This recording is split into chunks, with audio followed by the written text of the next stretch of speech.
ఇంట్లో కాకరకాయలు ఎక్కువ ఉన్నప్పుడు అవి నిల్వ ఉంచుకోవడానికి ఇలా చేయండి. కాకరకాయలు చిన్న ముక్కలు కోసి కడాయిలో వేసి వాటర్, సాల్ట్, పసుపు యాడ్ చేయండి. వాటర్ కొన్ని మాత్రమే వేసుకోండి. ఎందుకంటే కాకరకాయలు ఆ ముక్కల్ని అబ్జర్వ్ చేసుకుని ఇనిగిపోయేలాగా మగ్గనిచ్చాలి. నెక్స్ట్ ఆ ముక్కలు మగ్గిపోయాక చల్లారించాక ఒక చిన్న బాక్స్లో వేసుకుని ఫ్రీజర్లో స్టోర్ చేసుకోవచ్చు. ఎప్పుడు కావాలంటే అప్పుడు మనం కాకరకాయ కూర వండుకోవచ్చు. ఈ కాకరకాయ కూర ఆయిల్ అనేది తక్కువగా అబ్జర్వ్ చేసుకుంటుందండి. ఇప్పుడు ఈ యమ్మీ కాకరకాయ కారం ఎలా వండాలో చూపిస్తానండి. కాకరకాయ కారం ముందు చక్రాలుగా కట్ చేసుకోవాలి. మనం ఫస్ట్ పల్లీల కారం అనేది ప్రిపేర్ చేసుకోవాలి. పల్లీలు, వెల్లుల్లిపాయలు, కొబ్బరి ఇవి మనం మిక్సీ అన్న పట్టుకోవచ్చు, లేదంటే కలాల్లో అన్న మెత్తగా నూరుకోవచ్చు. కానీ కొంచెం బరకగా ఉండాలండి, బాగా పౌడర్లా చేసుకోకూడదు. నెక్స్ట్ కాకరకాయ ముక్కలు ఆయిల్లో వేసి డీప్ ఫ్రై చేయాలండి.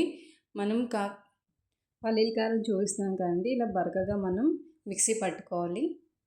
నెక్స్ట్ కాకరకాయ ముక్కలు అనేది మీకు కావాలంటే బ్రౌన్ కలర్లో డీప్ ఫ్రై చేసుకోవచ్చు, లేదంటే నార్మల్గా డీప్ ఫ్రై చేసుకోవచ్చు. ఇవి అయితే మనకి 10 days వరకు నిల్వ ఉంటాయండి బాగా డీప్ ఫ్రై చేసుకుంటే.